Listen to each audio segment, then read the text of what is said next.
Hello, everybody. Welcome to Mike and Dave Hit the Stage. I'm Mike. And I happen to be Dave. Oh, cool. So today we are going to be talking about songs that make us laugh. Yeah, this is a long time coming, but this was really a fun little pick. I had so much fun picking this stuff out, and not all these songs are funny to me, but some of them have a story. Some of them... and the stories are really messed up or funny. Yeah. Just before we start, let's just say that we're not videotaping these because we, as much as we said it the last time, it didn't record. It didn't record, and not that we didn't hit the button. Yeah, no. Or didn't take the lens cap off. It had a time limit. I am technically sound, but I am not used to this part of technology. In the coming weeks, we will be working on recording. It's probably going to be into January, late January, early February, that we'll have recording up and running if we can do video. Yeah. It's going to take a little work. We might need some help, probably to set up. But once we get it set, it should be okay. That will also mean that we will also add inclusion on YouTube. Yes. Once we have video up and running and we have everything going, YouTube will be probably the best place to find us at that point. But we were still going to be on iHeartRadio, Google Podcasts, Apple Podcasts. I don't believe we're using Stitcher. We're on it though. Oh, we're on Stitcher, Oh, yeah. and we're on Pandora. Pandora and Spotify. We're basically on pretty much anything you can find a podcast on, because Except for Podmatic. Oh, I don't know what the hell that is. Exactly. Podmatic, it's a good site, Oh, but yeah. we're not part of their group. Okay. But everywhere else, anywhere you can search us out. Yeah, I found it on just about every. Yeah. I've had nurses walk up to me in the emergency room. Like, I found your podcast. I'm like, it wasn't a secret. I'm like, it's not. I'm not talking about stuff in the ER. Yeah. Don't worry. I'm glad. I'm They're glad you found excited. it. Please tell more people. I'm like, tell everyone you hate. Right. And then if they like it, that was weird. Well, you don't tell people you like something if you're not sure about it. Oh, okay. Hey, If you like it, tell your friends. If you hate it, tell somebody you don't like. Yeah. So today we're going to start with something I've heard since I worked at Roxy. What's that? Scatterbrain. Oh yeah. Because of our angry wizard Mike. So in case anybody doesn't know, I've known Mike for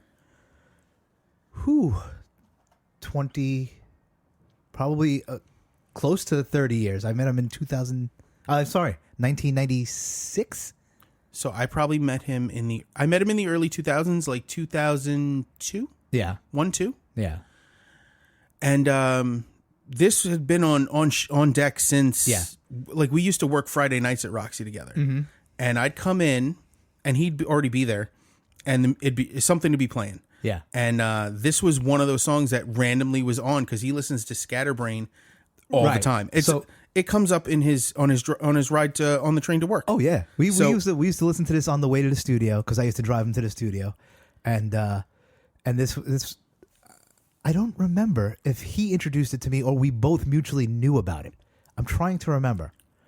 Oh, but I don't know. Either way, he definitely introduced right. This Either to way, me. it was both of us. It either brought us together or he told me about it, and it only makes me laugh because it's an acquired taste, and some people listen to it and they can't stand it. And this was I don't get that. I don't either. But that's a lot. That's another bonding point between me and Mike. Is a lot of the stuff we listen to and we would play in the studio, like warm ups and stuff like that, or while other guys were getting ready. Man, it would piss people off. And I find this funny because I love Suicidal Tendencies. Yes. And this very much reminds me of Suicidal Tendencies, And in the best way possible. And if I'm not wrong, these are New York guys, right? Yeah, these are new. This is the a New York Scatterbrain band. guys, right? Yeah. So I had it on CD, and then CDs. I don't even remember. I moved so many times that I don't even know what box it's in. It's in my basement, I'm sure, somewhere. But I lost it somewhere. Yeah. And at that time, streaming services were few and far between. Like Spotify was out, and even if you had, like, I think I had Spotify to begin with, and you couldn't find it on Spotify. It wasn't on there. It took me so long to think of Spotify as a legit service for me. Really? It was a legitimate service, but for me, it was not useful because so much of what I listened to when they started wasn't available. Yeah. I listened to a lot of power metal. I listened Right. to a lot of progressive stuff. None of that was on there. And what happened was, It's no surprise. It's no secret that I used to download so much crap Illegally. yeah, on LimeWire and well, Napster before. Do you want me to go through the list of programs? Go ahead. So we started with Napster because Napster was the granddaddy of all peer-to-peer file sharing. Then you had LimeWire, Kazaa, Morpheus. Yes, Morpheus. All of those were almost at the same time. Yeah, but they had the same risk. You trade the idea of getting free music, or in Morpheus, Kazaa, and LimeWire, you could get video and programs. Yeah, I did. I did it like a couple of movies, and then I got real nervous and I stopped. Oh, because I definitely gave my computer HIV at least 4 times, like full blown AIDS. Wow, again. I had my computer I had 2 computers in my system. Yeah. One was literally just running Windows and programs. The other one is where I saved everything. Mm-hmm. So I'd have a download folder, and then I'd transfer everything to the other computer. Yeah. So one day I downloaded, I think it was a new album or something, and it rewrote all of my files into some weird format. I had to redo everything. And it happened more than once. That's why I started backing stuff up. Yeah. And then finally that computer caught fire. So I probably had this downloaded on an iPod or something like that. And I lost it. And then I talked to Mike, and I was like, dude, I really want to listen to Scatterbrain again. I haven't heard it in so long. And he just looked at me and went, okay, here you go. Yeah, and he Dropboxed it to me. And I was like, dude, I didn't know you could do that. Oh, yeah. And anytime you say I like something and you want it from me, yeah, you let me know. I'll give you. I have not only physical copies of some of this stuff, but I have digital copies of everything I own. Well, now I can get it. I can get most of the stuff on Spotify and stuff because now it's starting to, like one of my. You've been spared this, but one of my favorite ska bands is called Mephistopheles, and I want to stab you for that name. Come on. Half the ska bands out there have ska in their name. Of course they do. But that's one of my complaints about ska. It's like, you have a name.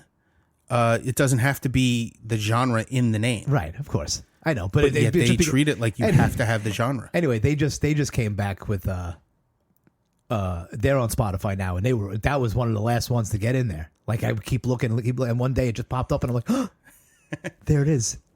My jump into online streaming was actually from necessity, because I moved from Apple and iTunes and all that to Android, and from when I moved to Android, I couldn't use a lot of the downloading systems that I had used before. File organization got a little funky. It's it's one of those things where it's a little nuts. Yeah. So this is. Did you ever have the old Atari 2600? Oh yeah, I had it later. My first system was an NES. Oh, okay. And then my dad had found an Atari 2600 at I guess you'd call it a flea market. Okay. A couple of games. We had a ColecoVision. I was about to ask you because there's one part of this that no one ever gets, but there was a game called Moon Patrol. I don't know that one. Okay, well, the beginning riff of this song is Moon Patrol. I mean, like note for note. Is it? Yeah. After he does that whole intro and it goes din, din, din, that little part with Moon Patrol. Moon Patrol. And no one everybody's like, what are you talking about? And I'm like, oh my God, I wish I could have the game and show you. I could probably find it on YouTube or something. I probably own it. That Raspberry Pi that I have that has all the games on it. Oh, yeah. It's 400 gigs of games. Right. Everything from the ZX Spectrum up into the PlayStation 1. So It's got to be in the Atari collection. Because it's every Atari game. But that opening riff is Moon Patrol, and no one ever gets it. Yeah, I wouldn't have known that. Yeah. It's a great song though. Like it's as funny as it is. Yeah. It reminds me of Institutionalized by Suicidal Tendencies. And that guy would have killed me because I call everybody dude. Yeah, dude. I wish I was even, I'm not even being funny. I say it all the time. I call when my son does something he's not supposed to, I'm like, dude, what are you doing? He's like, don't call me dude. He does say it? Wow, that's pretty funny. But it starts from, he watches Bluey. Yeah. Have you ever seen? I haven't seen. I know what it is. I've never seen it. It's the cutest kid show ever. My kids are old enough that we were talking. I went to a friend's house yesterday and we were talking. They have a 3. He's not 3 yet, but her husband goes, you made it past the Blippy stage. I don't. Oh no, I didn't. We caught the tail end of Blippy. Don't even know what that is. It's a guy. It's a guy who dressed up and. Oh wait, I have seen that. He got canceled recently because I don't know. He did like weird. He did like weird stuff on YouTube or something beforehand. That's strange. And then he became Blippy, and of course you can't have a past now. Well, it's around kids it becomes dubious. No, but he didn't do this to kids, and it wasn't on his. It was never. It was never marketed toward kids. And if they looked up Blippy, this wouldn't come up. It was the guy, the actor or whatever, who played it, did this stuff. Dude, if I became what would come up in my past? Yeah, I can't even tell you. Well, thank God it's on video. We joke around about we used to listen to Opie and Anthony, and we're fans of Jim Norton, and Jim Norton has Uncle Paul. Yeah. And Ted Sheckler. And he does that for like Bob Kelly's son. No, well, Bob Kelly's son likes Chip. He loves Chip. Yeah. But he did all those voices for a little kid. Right. Not in the same, because Uncle Paul's a creep. Right. And Ted Sheckler's crazy. And what was the other one the new one that I don't know the name of? There was one you told me I had to look up. Oh. One of his characters. Oh, Doug Bell. Doug Bell. Doug Bell. He's got a podcast called Ring Doug's Bell. Oh God, it's so terrible. Terrible. It is terrible. Anyway, so Scatterbrain, like this conversation, is all over the place. Yes, in the best way. Yeah. Moving to the next song, we come to Ninja Sex Party. Yeah, this was an interesting one. So Ninja Sex Party is a comedy duo that ended up getting a full band from mutual friends and coworkers. Their singer Danny. His character's name is Danny Sexbang. His real name is Dan Avidan. He plays video games for a living. He's a member of the Game Grumps. Okay. This is all foreign to me. I know. No idea so what you're talking about. these guys, they play video games and talk, kind of like we like are on now. Twitch or something. Or? Well, no, they do it on YouTube. They record everything. Oh yeah, okay. And they do it episodically. So they play a game beginning to end, or sometimes big parts of it. Yeah. And they'll do things like. They'll play the original Legend of Zelda, and they'll do it in like 16 or 17 parts. And they talk about games and other stuff and music and stuff they like. So Dan is very much a musician. He's from Jersey. He was in bands in New York. Some actually really interesting stuff in the mid to late 2010s.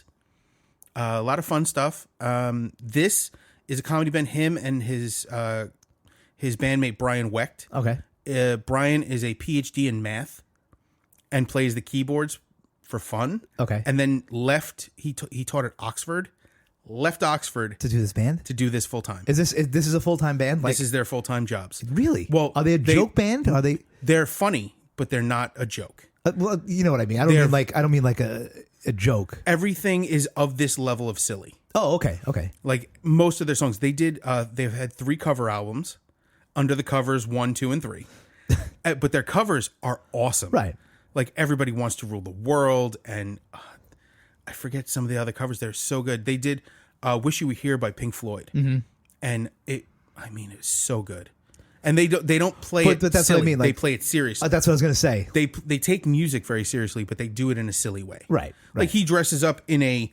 It's hard to explain. It looks like a wrestler's onesie with the Star of David on it. I think it's in the picture. I think it's in the and the other guy is Ninja Brian. He's dressed up as a ninja. Ninja Brian. Yeah. So they're completely silly, but this song is hilarious. So this song, as hilarious as it is, right? I was listening to the words, which are just as funny. Yes. Because the setup is hilarious. That you basically bring a girl. I wrote down on my notes. It brought back teenage nightmares. Yes. We're interrupting parents. Right. You have to keep quiet and sneak them around. Right. My parents were asleep, and I would never say welcome to my parents' Your house. high heels are so loud, daddy's a light sleeper. With a moan after it. Right. But the whole thing is that I'm listening to it, and the vibe I got was most Will Ferrell characters. Like in Step Brothers, and where he's like that immature adult. Wedding Crashers. Right. Yeah. Mom. Screaming, "Mom, the meatloaf." Yeah. I don't even know what she's doing back there. But that's immediately it came to Will Ferrell. and those characters, and it made me chuckle again at the song.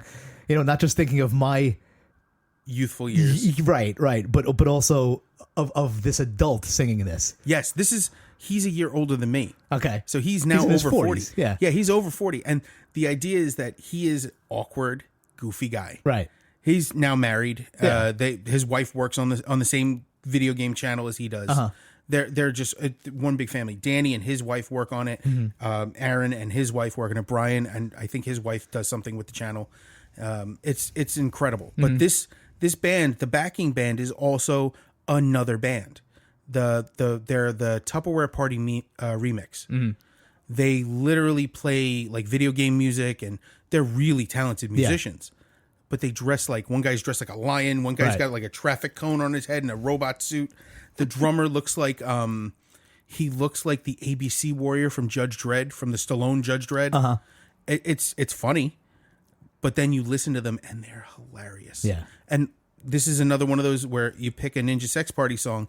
This is the one that makes me laugh. The one that my wife likes is Danny Don't You Know, the one where he talks to his younger self, telling him, you're going to be fine. Everything's going to be great. You're going to be super popular. Yeah. And he's lying through his fucking teeth. Right. The middle of the song, he breaks down. It's one of those clapping breaks. And they start singing his name, D-A-N-N-Y. Uh-huh. And it ends with D-A-N-N-Y, he's not afraid to cry. D-A-N-N-Y, he cries and cries and cries and cries. He's like, okay, guys, very helpful. Thank you. But this song is just so... Yeah. Talking about the dog, and his dad's a light sleeper, and his mom left out snacks. Can you believe this shit is free? What do we say? We have different juices, mangoes. We have so many. We have so many juices. So many juices. I really like this one. Guava and apple, and mango and apple. So many fucking fruits. Yeah. It's so funny. It's so funny. I'm so glad that you enjoyed that, because I love these guys, and I love them for how silly they are. They have songs like they run the gamut of how embarrassing they are for themselves. There's one called Party of Three, where the guy's talking about getting ready to go on a date, and reminding her that Ninja Brian's going to be there, like right next to her, staring at her. Then there's one, I forget what it's called, but there's one where it's orgy for one. He invites all these girls, and they all say no. They're all busy, and he talks about their excuses. He goes, I guess I'm going to be the only one. And I love how silly that's is. Funny. And they're just so funny. Yeah. Speaking of goofy, we're going to talk about the next band, and that's the Bloodhound Gang. Yes. And I forgot these guys existed. Well, you know what's funny about these guys is they came out just around the end of high school for me. I want to say, right? Were they 90s? Yeah. I thought they were early 2000s. Oh, no. Was I late to the game with these Yes. guys? I guess. Yeah. Because the album that the song we're talking about is Fire, Water, Burn. Yes, from One Fierce Beer Coaster. Yeah, which is, I want to say, came out in like 94, 93. No. Yeah. Really? Yeah. And so this song, I love it because it came out right when all those rap metal bands were coming out. Yes. Right? And it was 96, by the way. I just checked. Was it 96? Okay. 96. Okay, I knew it was right around the... That was my freshman year of high school. Well, I was out of high school 2 years. 95. It was 95, 96. That was the end of my freshman year, yeah. Yeah, I graduated in 94. This probably came out right as that kid handed me those CDs. That kid, Joe Randazzo, literally just turned around in summer school, because I'm an idiot, and I had to go to summer school. So... It's so funny because this guy, it takes that rap metal thing, and he makes fun of it. Yes. Now I listened to this stuff, and I going through this whole list, it was so funny how influential this was on UFK. Like when we started, we weren't a joke band, but we had serious songs, and then you could tell the songs I wrote because they were. So I had serious songs, but Punching the Clown. I don't think I wrote that one. Oh God, I think that sounds like Mike. I think that was Mike. I did the drunk song. I did. There was another one we did. The 40 song. Yeah, a lot of drinking with. I was me. gonna say A lot of that I never heard, because the EP is a lot of what when they said you want to learn this stuff. Yeah, they handed me the EP. Right, because the funny thing is, do you remember Kevin Castle? Do you remember? Of course, I know Kevin Castle. Right. We're not he's not my best friend, but I know of him. I don't think he remembers who I am. His description of UFK always makes me laugh because he goes, UFK, he goes, I've never seen the evolution of a band go from, fun and jokey to dead serious and heavy. He was like, I've never seen the evolution of a band get so serious. And UFK we were around for in total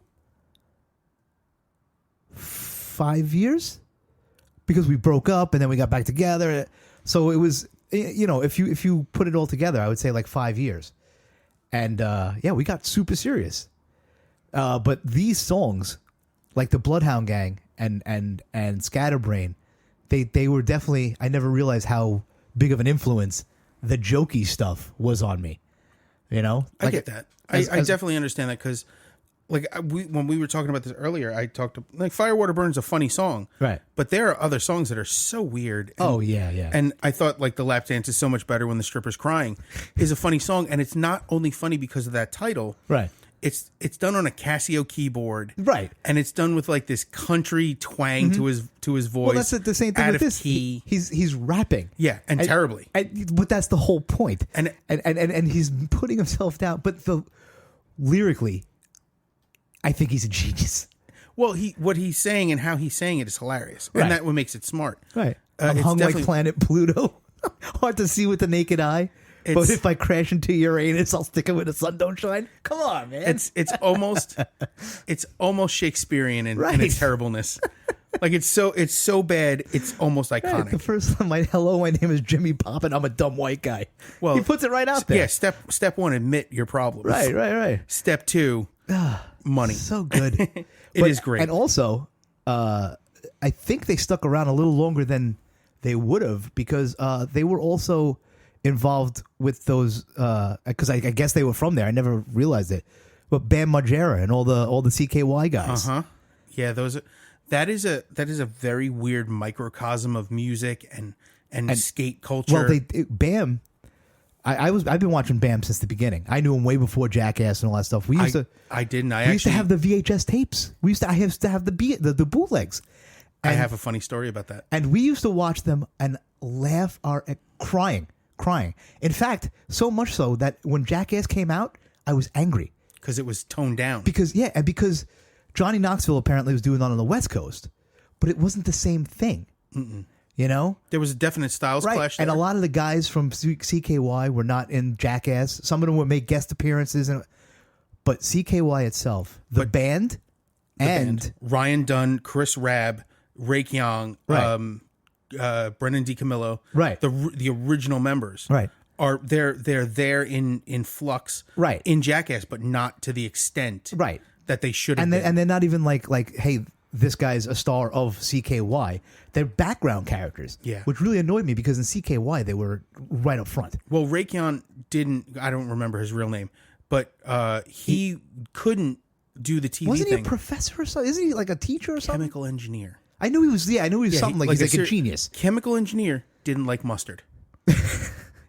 That's the only thing I remember about Rake Young, other than him screaming at the top of his lungs. But see, the CKY stuff now makes me terrified having children. Oh, they would act like that? But what they would do to Phil. Fucking Bam pissed on him while he was sleeping one time. And I laughed my ass off. I think about that now. If my kid came in and pissed on me, I mean, when they were teenagers, my kids are little. But if they pissed on me right now, I'd be like, what the fuck is wrong with you? But as a teen, I would kill them. I would be in jail because I would kill my kid. That would be the first step towards me sending my child to not military school, but to a literal Russian gulag. Right. Like, I'm not going to put myself in jail over this. I'm going to put you in jail over this. But I mean, but that's where, we have similar DNA. I think I can frame you for something. Yeah, right. Yeah, but that I never realized that they were a part of that. I don't know if they were really part of that crew or, they were in that satellite group. Like, even though because of the artwork and stuff, Bam got very affiliated with his Infernal Majesty, the goth band. Yes. And they became part of that group. Even though they were a very negative influence on Bam long term.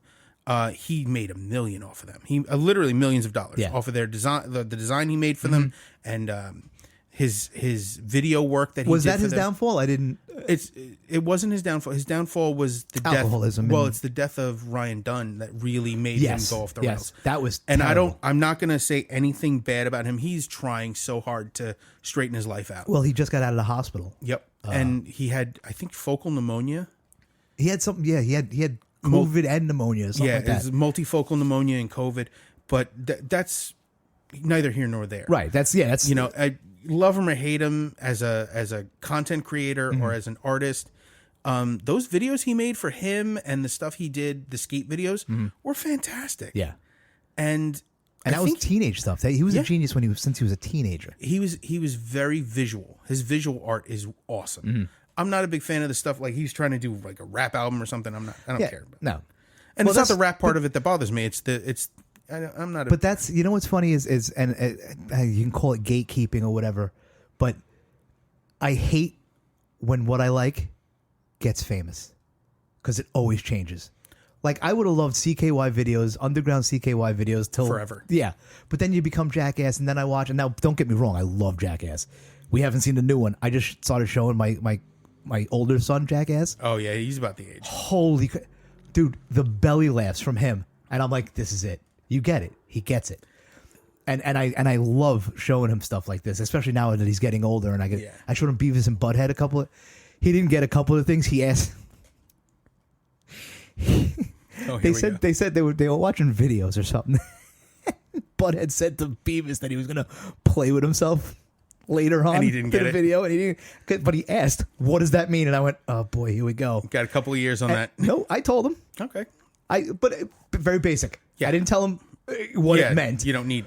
But I and he was like, "What? That's so." He didn't get it. He didn't identify with it yet. No, I told him what it was, but I told him it's playing with your peach. Yeah. You know, and he was like, "What?" Now this kid's gonna go home and think I got to bat it around like a kitten. But he didn't, because you have kittens in the house and they do that. But it's funny because he didn't get it. He just thought it was gross. He was like, "What?" You know. But it was funny to show him these things. And as soon as it happened on screen, I went, "Oh boy, here we go." Because I saw he was laughing. And as soon as that happened, he stopped laughing and went, "Huh?" And I went, "Oh boy." But listen, having boys is so funny. Yeah. You know? It's hilarious. Yeah. There's always something new and weird. Right. So, but I get to show him these things now. I haven't shown him CKY though. Before Christmas, my son went to a breakfast with Santa event. And my wife and I didn't go with him. His grandparents took him with his cousins to this event. Jenny and I was actually not feeling well. My wife had worked the night before, so she was exhausted. So we meet up for lunch.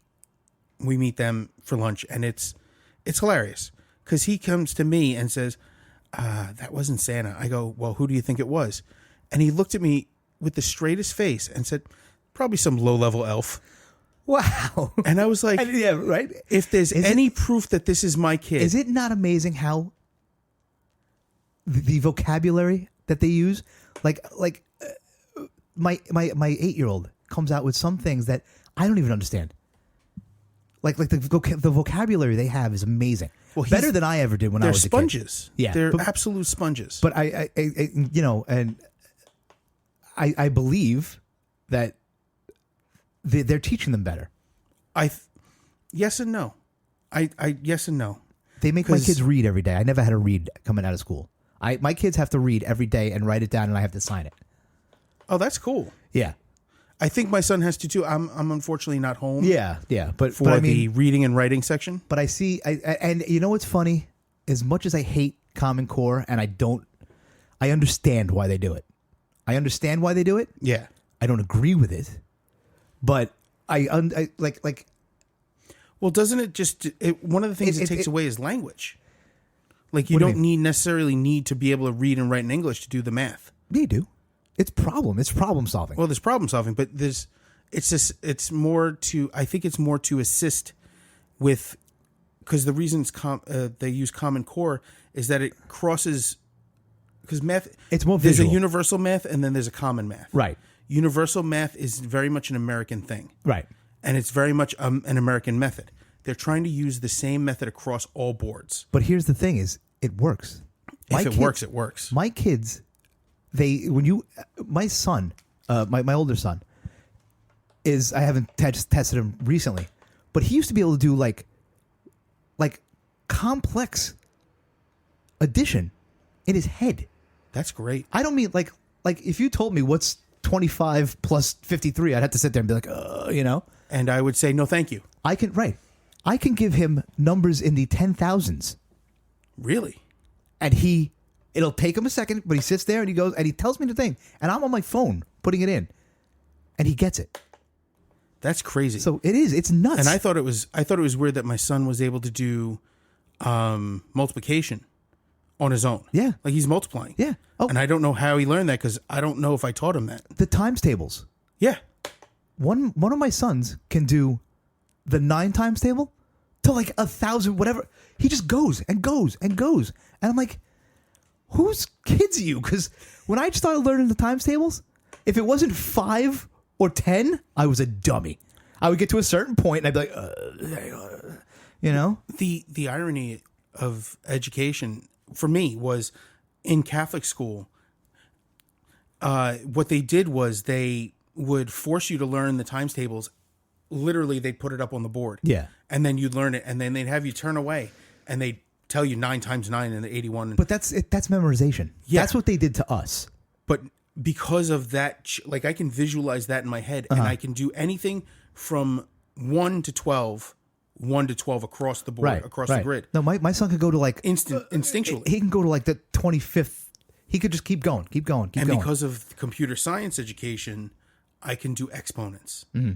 And I was teaching my son the other day, 2, 4, 8, 16, 32, 64, 128, and we went into the 4,000s. Jesus. And it's just, that's because with computers, everything is in doubles. Right. So 1, 2, 4, 8. Oh, yes. Everything doubles over. And yeah. Once we get to 16, I'd be done.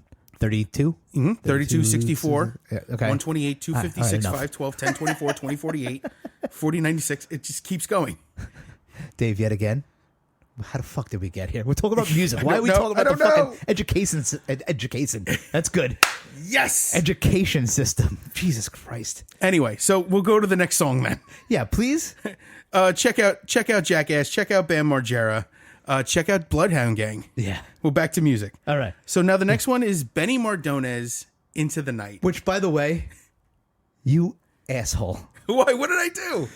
Because I looked at before, when you send your thing, I look and I go, what the fuck is this on here for? And then the first line happens and I go, you asshole.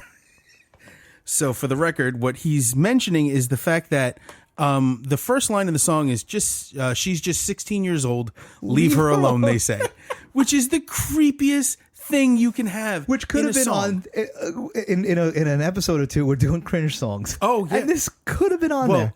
The cringe songs are cringe songs by good bands. This is Benny Mardones' hit. Yes. The other thing is, if you look at the album cover, Benny Mardones looks like a sexual predator, and he's singing a sexual predator It song. is a terrible. Wow. You know what's funny is that this song has been on the radio. I don't even know if it's still on the radio now. I don't know if they'll allow it. Any oldies? No, they still play it. No, nobody notices. How? It's the first line. People don't listen. They don't listen. Do you know how many weddings I've been at, and this is the song people dance to? Get the hell out of here. Slow dance? Yeah, but this can't be somebody's wedding song. No, I don't know if it's their wedding song. Yeah. If it is. Yeah. Yeah. Oh, my God. Are you telling a story we should know? I hope their marriage lasts. Because this song is insane. And it just keeps... It's like doubling down on if itself. If I could fly, I'd fly you away, or whatever the fuck he says. If I could fly, I'd lift you up. I'd take you into the night and show you a love like you've never seen. Oh, my God. Yeah, she's never seen because she's 16. Yeah, she's too young for this. Oh, my God. Which you said in the beginning, Yes. There's actually other songs like Gary Puckett and the Union Gap Band's Young Girl. Yeah, there's a bunch. Super creepy. But this song always makes me laugh because I've heard it at every wedding. I've probably, like every wedding, every white wedding. Like every white family wedding, this has been on the list. But and the funny thing is that when you played this, I think what actually pointed it out to me was Opie and Anthony. When Anthony pointed it out, that was not the first time I had heard the reference to it because I had heard. I think this was one of the first times, and which brings me to this list. because I had a fight myself For what? from putting. Do you remember the most offensive song contest? Oh yeah, I the only reason I chose not to. No, we put can't. You anything on can't. that list, No, you can't. They're so inappropriate. No, exactly. They're They were so offensive. I looked them up when we were doing this. I YouTubed them. Holy crap! There were. I can't even believe they were allowed to do it. I'm only going to reference them by the covers that they are. So, Secret Agent Man Yeah, cannot play. No, Imagine, dude. Stuck in the Middle with You. None of them. I can tell you one of the titles on it, and it's not. It was an original song that somebody sent in. Was Camp Concentration? Oh yeah, it was terrible. Holy crap! Most people don't realize that half of those were Brother Joe, his Anthony Cumia's Not brother. all. No, this was a contest. No, some of them. No, I know but some a good of them, amount yeah. of them were sent in by Yeah. Joe because But- he just kept going. There is one from that group that is a constant in my life. Their version of "We Built This City." So I wait. You don't remember? It's called "My Dick's All Dick's Shitty." all shitty. Yes, It's such a terrible song. It's From you. horrible and Oh, God. offensive. Now, I hate to say it, that is in my regular playlist yes. because it makes me laugh. Yeah. But I didn't want to put that on this No, list but- because of how offensive Right, it is. right. But that's this song reminded. It yeah. clicked right in as soon as I heard it. Yeah, this song is funny because it's so inappropriate for the content, like for the context that it's put in normally. Right, it's being serious. That's Yeah. what's scary. Yes, he's singing it seriously. It is creepy. And then my favorite part of the whole thing is that somebody thought it'd be a good idea to keep it going. And this became a popular song for weddings and yeah. for romantic stuff. I've seen this on like Love's Greatest Hits, one Get of out of those here. Because compilations. then there's the other, she's only 17. I forget the band that did that. It was 17? Yeah, There's that's Winger. Winger. that's it. Christine 16 was Kiss. There's a whole bunch of But that's what I inappropriate mean. songs. Is like there's so many of those out there that you Yeah. never even realized. Kiss had another one, Going Blind. They've all these crazy songs. Right. But this was a level of inappropriate that It's inappropriate. It's but- in the funny songs because it's so and blatant. the personal side of this is I found this so funny. I had this played at my wedding You did? 4 times Why? because it's hilarious. Oh, okay. Your And purpose. I thought I did it as a nod to my friends. Yeah. So every time it would start, somebody do the quick head turn to me and laugh. Right. So And it would play all the way through 4 times? the DJ played it once while we were setting everything up because my wife and I did a lot of the table setup. Yeah. Because she had like chargers and Right. candles and stuff. So as we're setting up, the DJ's setting up and getting everything ready and playing it. And he's like, "Why do you have this on the list 4 times?" I said, "Play it and listen to the words." And as he listened to the first words, he goes, Yeah. You son of a he goes, "You're out of your mind." I go, "Every one of my friends is going to giggle at this." Right. And that's more than anything. Like, I wanted that day to be special, but I also wanted to have fun. Right, right. So our cocktail Well- stuff was Alex Skolnick Trio playing Detroit Rock City and War Pigs Dude, in jazz. They played Seek and Destroy at my wedding. My wife, was it Shauna and Shauna, my best friends. Yeah. Their husband and wife, their best man, matron of honor. They walked in first to Caligula by Feared. Uh-huh. Feared is a band with Ola England from YouTube as he's their guitarist and main writer. We picked the instrumental because we didn't need the vocals. It is brutal. Yeah. Absolutely brutal. And my wife and I then walked into it with my son sitting on my shoulder. Like I was holding up a wrestling belt. We came into the last song in Star Wars, and I wanted to come into the Imperial March, but That would have been funny. But our friends got married about a year before us and came into that night. It was like, God, they stole it. So my parents and her parents walked into We've Got a Situation Here by The Damn Things. Yeah. The Scottian the Scotty I know inside that, yeah, it's like yeah. Scotty and members of Fall Out Boy, and Yeah. it was really good. Yeah. And it was really funny because my parents are like, "Really? Yeah. You couldn't put something normal on?" I go, "This is as normal as you're going to get from Yeah. us." That's it. Yeah. We came into this to the, And if I could have the gotten end- my son to walk in on his own, Yeah. he would have had his own separate theme. Yeah. we came into that. Our friends came into that one from Napoleon Dynamite. Oh, the one where they're playing tetherball at the end? I think so. I think, yeah. Strange Love Triangle? You know what? I don't think. I'd have to ask my wife. I don't remember offhand. But yeah. So this one I'm done with. I'm done with this one. You loved it. Don't pretend you don't love that song. I did, but it's an awesome song. But we're going to move on. I'm going to go to my next one. To the Dennis Leary masterpiece. Yes. Asshole. From the album, which also is inappropriate, No Cure for Cancer. Mm-hmm. This song is amazing. He does say some messed up shit.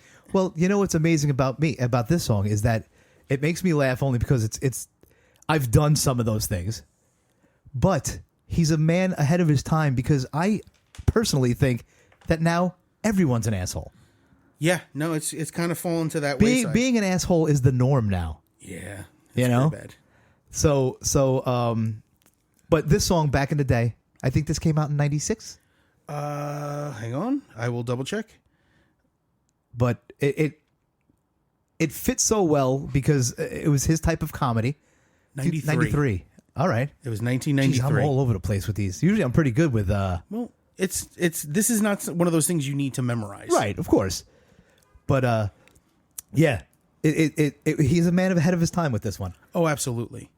It was so, and the entire album's hilarious. Yeah, talking about Babe Ruth being the first American to have a voice box, screaming into the microphone stuck to his neck was funny. Right. This song was hilarious, and I think he almost got a Grammy for it. I think he did, and I think this is what shot him to stardom.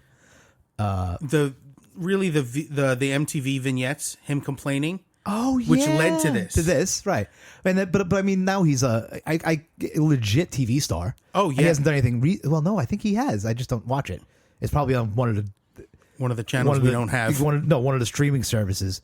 But the last thing I remember him on was Rescue Me, which was amazing. Right? And but he's a good actor. He's a great actor and a funny dude.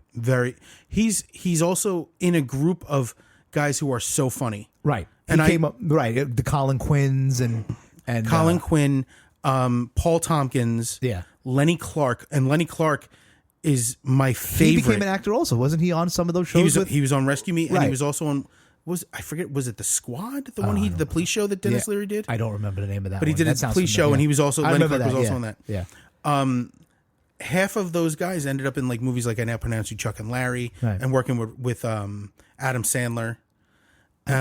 Lenny Clark. Adam Ferrara's part of that group too, right? Yes. Adam Ferrara was also on Rescue Me, wasn't he? Yeah, it's that whole group. And that's one of those. He's hilarious. I saw Adam Ferrara live, and he was great. Lenny Clark is responsible for two of my favorite Boston stories. Yeah, because these are all Boston guys, right? Well, not Adam Ferrara. Adam Ferrara's a Long Island guy. Yeah, and we know that from Opie and Anthony. Yeah, because he was good friends with Anthony. Oh, he dated Anthony's sister. Yeah, he dated. They knew each other since they were kids. Yeah, but Lenny Clark ran for mayor of Boston. And his motto, his slogan was "Fuck the Kennedys." Okay. So he wasn't taking it seriously at all. He also stole a city bus and was driving people to work. Really? Yeah. In Boston. Okay. Yeah. This is when he was a teenager or like no, as an this adult? is when he was running for office. What? Yeah. Okay. He was out of his goddamn mind. Yeah. He's probably on coke. I mean, these guys are hilarious, but obviously, something had to influence these decisions. Right, of course, yeah. Paul F. Tompkins. The other one is Dana Gould. Yes. Because Dana Gould was from Maine, I believe, and ended up down in Boston. Who I saw a clip the other day of Dana Gould, and it was very funny. But I don't find him very funny. Oh, I love him so much. See, we had this conversation before. I don't know if we had it on the podcast, but I don't find him personally funny. I love his interviews. Yeah. Like his interviews are hilarious. Yeah. And his stand up, like I won't say all of it, but his references. Right. Like he's a horror nerd, he's a movie nerd. He does that podcast, Talking with Dr. Z. I have no idea. So he dresses up like Dr. Zayas. He has the Dr. Zayas. Get the hell out of here. And he does interviews as Dr. Zayas. Damn, you're gonna turn me around on Dana Gould, dude. He is so funny. And he's the one who made Stan versus Evil. Okay. which the John McGinley series. Yeah. He's the one who founded that. All right. He's a main writer, producer. Yeah, he's old school horror, old school schlock, and sci-fi. He's one of those guys. I may have to give it a second shot because I've heard some interviews with him, and what turns me off is and this was pointed out through Jim Norton and stuff like that, is that the guy who comes onto the interview and tries to do his bits. He used to be that way. Yeah. And I feel like he's fallen away from that. Maybe somebody got to him and said, "Hey, just be yourself. Just be funny." Because Yeah. he's so because funny. that is one thing that once it was pointed out, and it's I catch it, and I'm like, ugh. Well, those guys, especially the old Opie and Anthony group, they were very much against guys coming on and trying to do their stuff. Right. Because they felt like, we want to get to know you. Right. And that's one of the things they beat up. I want personally to find out why you're funny. Do you remember Otto and George? Of course I remember Otto and George. So for those who don't know, Otto and George, Otto Peterson was a stand-up comedian. He was a real guy, by the way. He was a real guy. You would think that Otto would be Otto would be the puppet's name. No, he's the real guy. George is the puppet. George sat on Otto's lap and was basically his internal monologue. It was all the things he thought he couldn't say out loud. So funny. George would say it. So he would sit there and turn and go, he'd just stare and goes, "What are you doing, you fucking fake?" Yeah. He just rip himself to shreds. It was through George. Yeah, right. It was his internal monologue. Yeah. Opie and Anthony had him on a few times, and he was basically trying to be funny. And one day, they were in between like commercials, like they were in commercials or something, and he's sitting there reading the paper, and George is reading the paper too. Oh yeah, they said his head was moving. Yeah, his head he was reading along. Yeah, and he wasn't reading in the same speed as Otto. Right, and it wasn't a joke. It was him being him. It was him being him. And they go, "This is what you need to do on the radio. Stop doing your bits and be you." Yeah, and it was his split personality. It was his goofy split personality, and him talking about getting stabbed in Central Park. Well, George got stabbed in Central Park because somebody on PCP was watching the puppet and got freaked out, yelled "El Diablo" and stabbed Otto in the hand.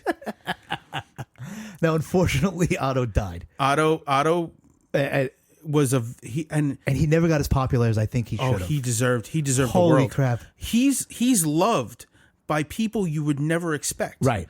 Like, because he was technically a prop act, and a lot of comics don't like prop acts. And everyone knows Jeff Dunham. Yeah. And he complained about Jeff Dunham working in the same places at the same times as him. Yeah. And that's a valid argument. Right. But then you'd have, he'd play Vegas. Mm-hmm. And David Copperfield would sneak in and watch every performance that Otto did. Yeah. He owned the original George. He bought the original George. Yeah. He was obsessed with Otto. Yeah. And with good reason. Which is amazing, right? How is Otto and George not were not a bigger? Yeah. Well, Penn and Teller loved him. Yeah. After he passed, these people, they weren't coming for attention. They came out of the woodwork they saying, were saying, "Oh yeah, I'm so sad he's gone. We love him. We loved him. We loved his work." And he had like 2 comedy albums, A Boy in His Log, and I forget the name of the other one. The Boy in His Log is amazing. But here's the funny thing is, right? Just before I said I hated that CKY got famous, right? And here I am going, man, Otto and George would have been so much more famous, and I would have hated it. You probably would have just had you ever seen The Pig Roast?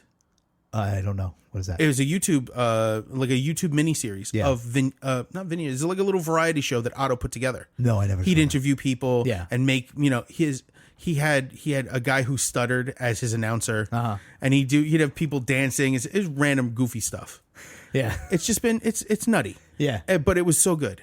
And he was planning on doing more of that when he passed. Yeah, and it was unfortunate. Yeah, but that brings us all back to Dennis Leary and Dennis Leary. And this is the other thing. Lock and Load had his second album had a couple of funny things on it too. Yeah, Life's Gonna Suck, and the thing about the Kennedys. Has he done any recent albums, or is he I don't think so. No, right? I know he does stand up here and there, right? But he's I don't mostly think acting now. I think he's acting and writing. Yeah, because writing, production, and then acting here and there. Right.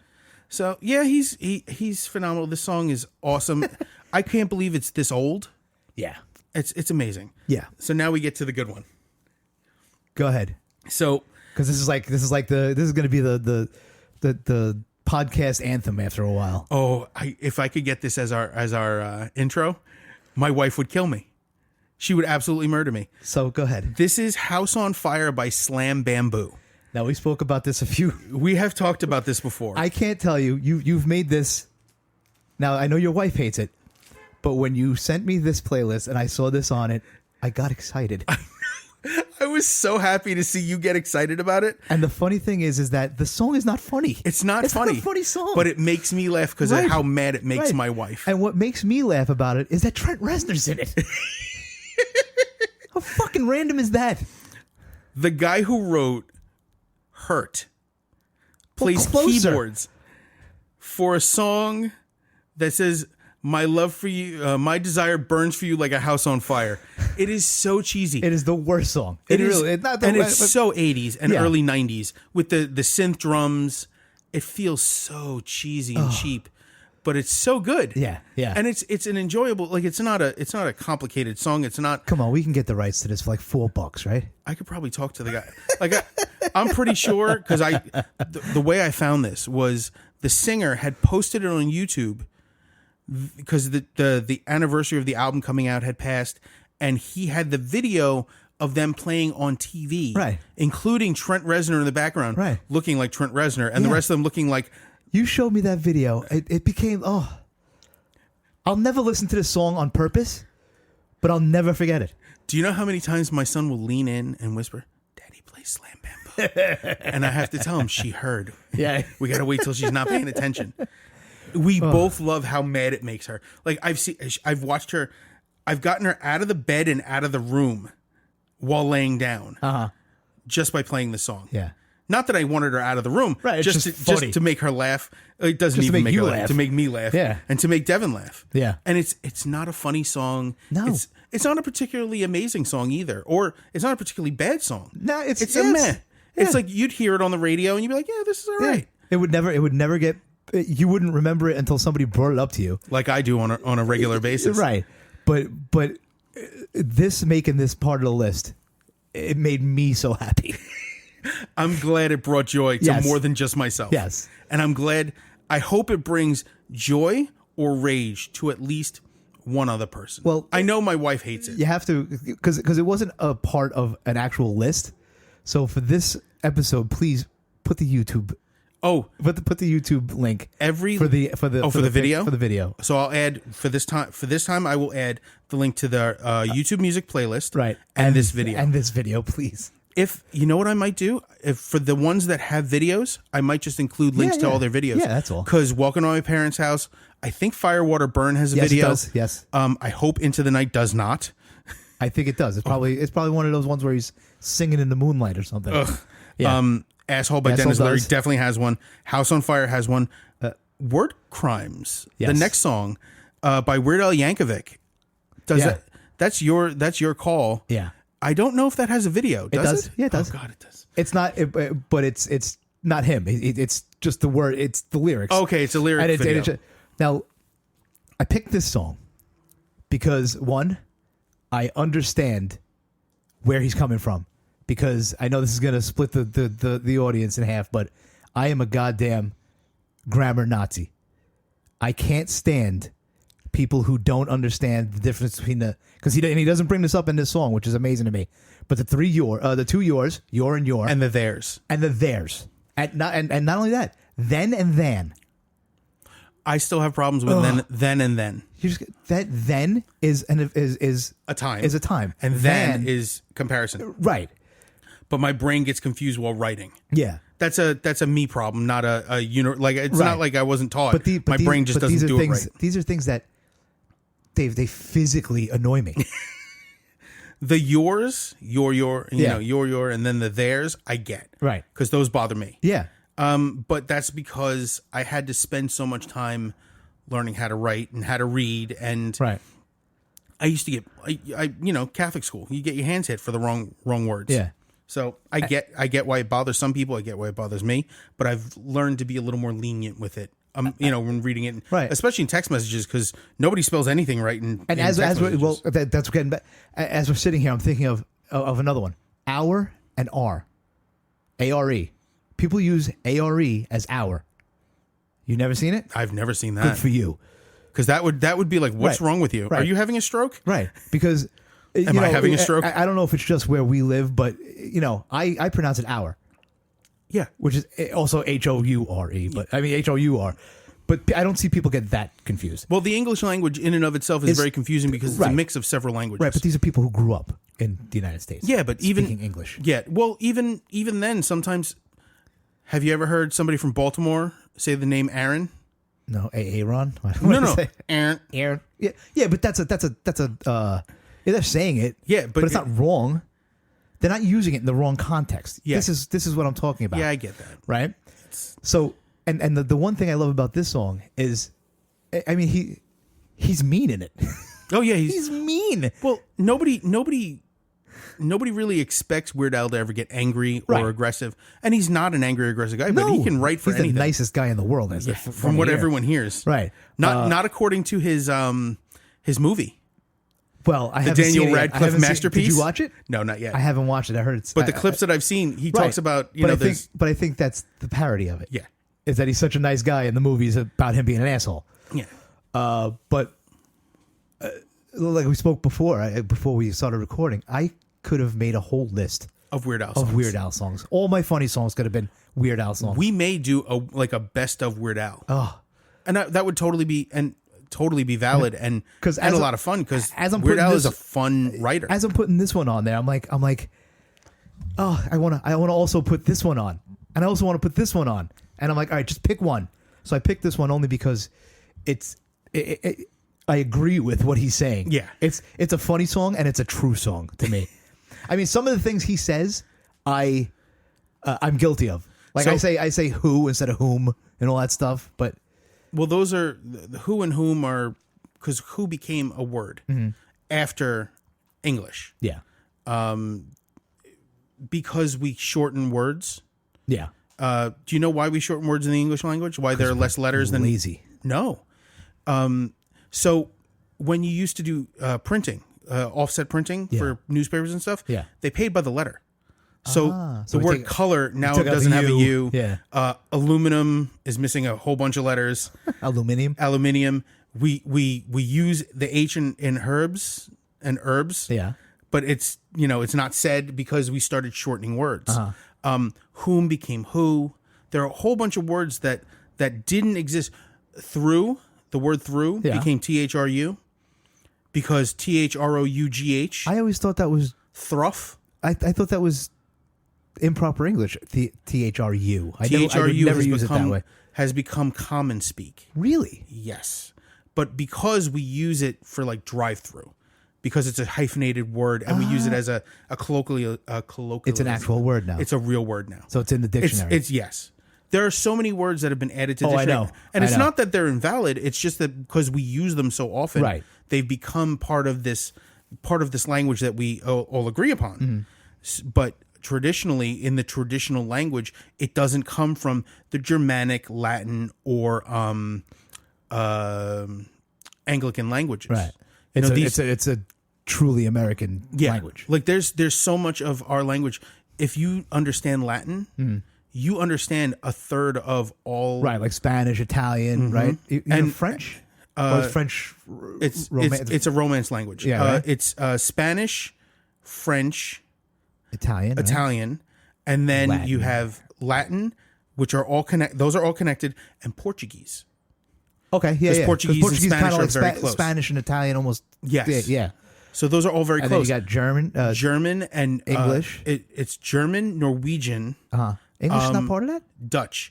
Well, English is actually a combination of the Latin languages and the Germanic languages. Really? Okay. Because there's a lot of words that we use, kindergarten and Right. fiance. Those are one is kindergarten is German, Right. Fiance is French, Right. They're all But these. they're English words. They've become English words. Yeah. Fiance. The translation would be betrothed, and even that is a Germanic word. Yeah, right? When we think of the word the, or with is my favorite. With is not a word in Spanish. I'm getting an In Spanish, it's right now. con, C-O-N. Cone, yeah. In German, it's But mit. that's Mit in German. mit? Mit. Okay. So that's mit became with. yeah. Okay. It's just the language evolved. Yeah. Chinese and Japanese and Korean, they're similar. Uh-huh. But they're not dialects. They're complete separate languages. Yeah. German, French, Italian, Latin, they're all similar, but they're not. But they all helped create English. And one of the cool things about language, especially the English language, is that how wrong it is all the time, yet still right. French is just as weird. Yeah. German is just as weird. Yeah, yeah. And there's this, like, how we spell things becomes, how did we get on this? Where did we go? No, because of Weird Al, because word Weird crimes. Al. So We're there. We're there. We're in it. And but language is such a weird thing. Like, we live in the United States, we speak English, but English is not the standard language. We have no standardized language. Well, we don't have any. There's no national language. When I was younger, I was like, oh, well, it should be English. But as I've gotten older, I'm like, No, not necessarily. No, Because could they be co-languages? Well, especially where we live. Well, it should be English and Spanish. One of the coolest things. I have a friend who lives in Canada. This guy Mark. Mark lives on the French Canadian side. Yeah. All the signs are in French and English. Yeah. Because they speak both. Right. I have no problem with universal language. Like, we use all symbols and signs. Yeah. Like stop signs are octagons and, Right. speed signs are squares with a number. So you don't necessarily have to read and write in English to understand them. There should be an IQ test for a driver's license, but it doesn't have to be in any particular language. Yeah. The idea of a national language passed me. Like, I gave up on the idea because it's xenophobic in my mind. And not only that, but like I said, where we live, the guys I work with mostly speak Spanish. Yeah. Mostly. Well, I work with contractors, obviously, and they, it's mostly Spanish. Spanish and Portuguese. There are two guys in engineering in my hospital, and one guy speaks Creole. Yeah, mostly. What? Well, he's Haitian. Okay, no, but So wow. he speaks English. Yeah. But his primary language is Creole. Yeah. And then there's this cool dude. He's so awesome. His name is Walter. Walter speaks Spanish. His primary is Spanish. His English, he's very uncomfortable in English. Yeah. So I'm like, you just talk to me in Spanish, and if I don't know what you're saying, I'm going to ask you to repeat it. Yeah.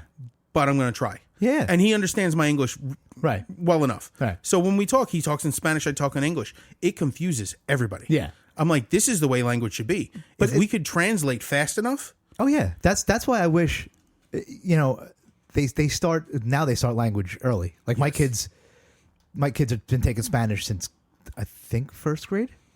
Well, my son's been getting yelled at in Spanish since he was 2.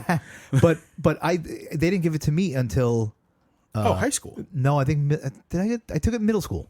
Oh man, I think they didn't even give us that option. But the whole thing is by then, dude, I don't give a shit, and I didn't think I would ever need it, And now I look and I go, God, I wish I paid attention. And I'm because these guys be making fun of me. Yeah. What? Well, we are.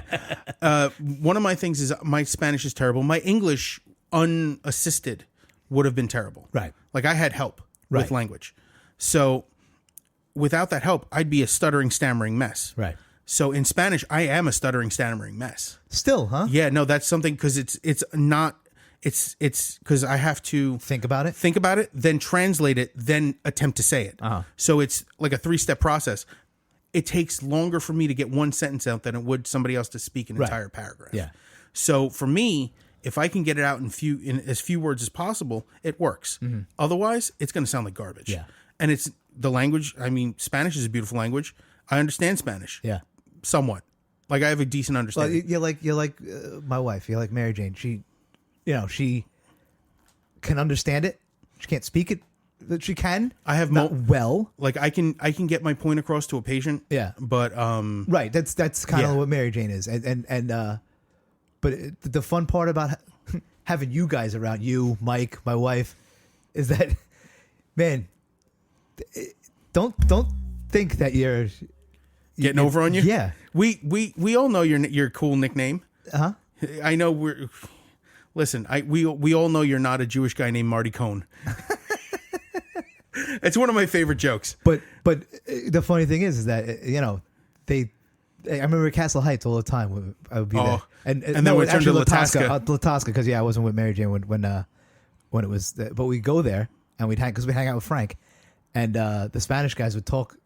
You hear him talking crap. Either about me or about Mary Jane, and she would answer them in Spanish, and they'd flip out. Yeah. Huh, yeah, don't judge a book by its cover, guys. Oh, yeah. Well, I was lucky enough that I learned Spanish kind of from the neighborhood.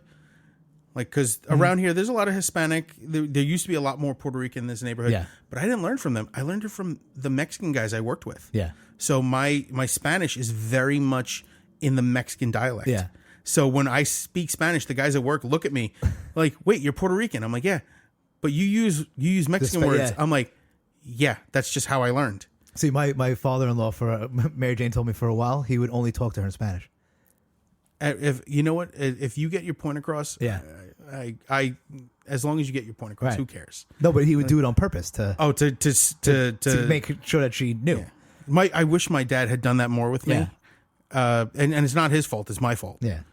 I wish my Spanish was stronger, and I'm probably going to work on it with my son because I want him to at least have Spanish, English, and Latin. Yeah. I had to take Latin in high school. It was forced. Well, that's a Catholic school thing, right? No, it wasn't a Catholic school thing. It was a education thing. Like my parents forced me to take Latin. Oh, it was okay. called Latin Zero. It was held before school started. Oh, you poor bastard. Yeah, I had to take. But now here's the thing: it didn't do anything for me in high school. It Yeah. didn't do anything for me in college. But now it has. When I went to X-ray school, we have a class called medical terminology. Oh, and it's all in Latin. Well, the Latin Every words. medical term is Latin, and Right. as I was taking the class, I'm like, I'm acing tests. Yeah. And the teacher's like, where did you learn this? I'm like, Catholic school Latin. I'm like, you took Latin? I'm like, no, I was forced to take Latin. Yeah. And this is where it paid off. Yeah. And to my parents' credit, I don't think they knew, like, we had no inclination that I was going into the medical field. Yeah. Like, up until that point, I was taking computer science classes. I was doing everything computer based and some music stuff just because I was interested in music, but it didn't stick educational wise. Mm-hmm. And when I switched over to medical, it was like that. It was so fast. Yeah. I breezed through. It was a 12-week course. I never had to study. I did every bit of Latin taught itself. Yeah. Because I had already done it once, and all those words are universal, and that's why they use Latin, because most of the Latin languages are all the same. So in Italian, all these words would be the same. In French, all these words would be the same. So all those medical terminology that you see on, fibromyalgia, they're all based in Latin. Yeah. So all of those words, all of the body parts, all the pieces of bones are all like that. Yeah. Which brings us to our last song. Oh, speaking of weird knowledge. I know we've been going on tangents today. Oh, it's going to be great. Yeah. So your last song. My last song is it's another one that me and Mike laughed over and over and over at. This is Richard Cheese with the song Milkshake. And yes, this is that same song Milkshake that What was you're her name? thinking of. Khalees was her name? Kellis. Yeah. She put this out in the early 2000s. Yeah. It became a meme. Yeah, my kind of. milkshake brings all the boys to the Yeah. yard. So Richard Cheese is known for doing lounge music.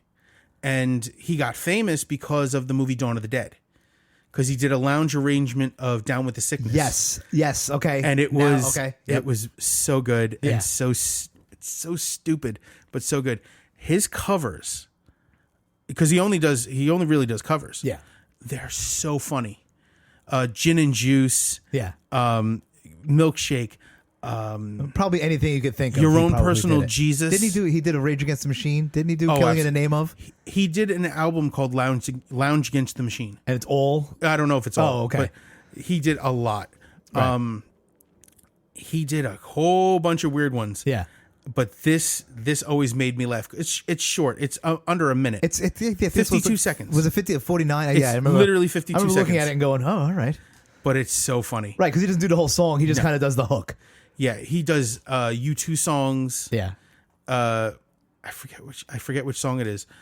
A Sunday Bloody Sunday. Uh-huh. He does, and he counts it like Bono would count it. Wrong, you know. You know Bono, the world's largest poop, according to South Park, weighs 52 Courics. But yeah. It's such a goofy song. And Richard Cheese, I had two directions I could have gone with the lounge thing. There's John Valby, Yes. and Richard Cheese. And John Valby, Valby's more dirty. he's just dirty. Yeah. His writing is all about shock factor. Yeah. Richard Cheese writes good songs, but they're lounge songs and lounge arrangements. Because of this, in my YouTube videos, another comedian came up who did a lounge arrangement for Cannibal Corpse's Rancid Amputation. And it's hilarious. Because he literally plays like a and singing the most vile Cannibal Corpse lyrics. That's funny. I mean, like, this is funny because it's taking a regular song and, making it loud, and that is funny because he's taking the most violent lyrics and turning them into a cutesy lounge act. Yeah. Like, it's almost family friendly except for the lyrics. Yeah. And the music upbeat. But this is, I mean, this Richard Cheese can do no wrong. Yeah. He had albums like I'd Like a Virgin.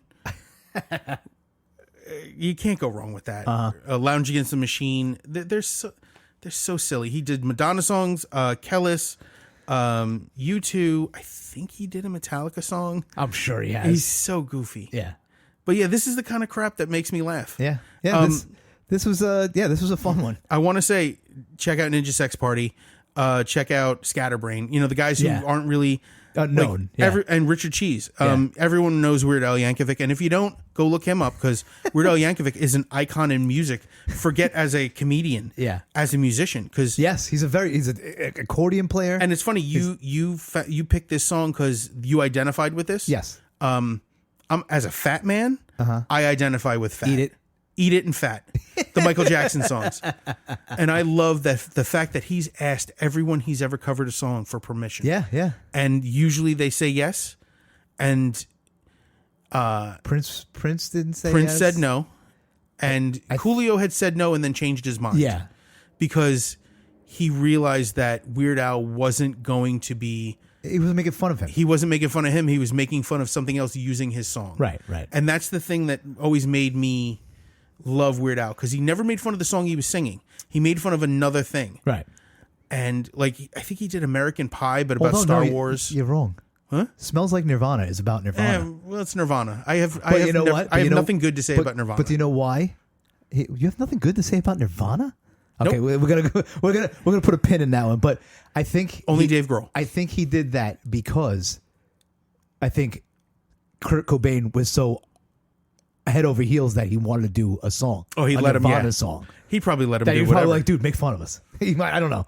But listen, this was a great one. It was a lot of fun.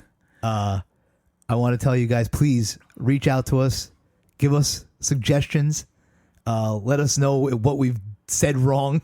Yeah, corrections are always good for corrections. Because We're we going are to be dumb. And we're also going to be having people come on in the next few months to actually issue corrections in person. Yeah. And my favorite, we're going to be talking to some people and they're going to be bringing new information to us. Yeah. And we appreciate the love and the respect that we've gotten from people, the corrections.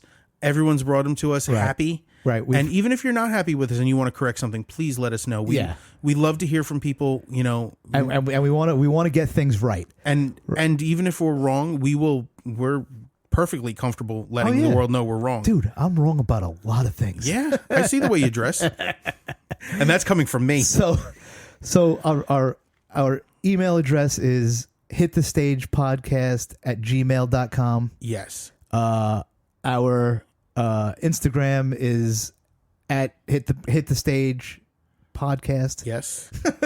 It's hard to remember these days. Yeah. You can reach out. Me and Dave are both on Instagram if you find our personal pages. Mine is basher.exe. Right. Which I will probably change in the next few months because mine is no longer funny. Nugs29. Nugs is a Z with a Z. That's NOOGZ. Yeah, 29. I'm trying to think of anything else. I think that is it for now. Oh, included in this one is going to be any videos we can get, any music videos, the playlist, and maybe I'll try to throw some links in for our Instagram and Facebook. Oh yeah, there you go. Yeah. Look for us online. We're gonna be adding stuff all the time. Right. We're probably gonna be adding little bits and pieces in between shows.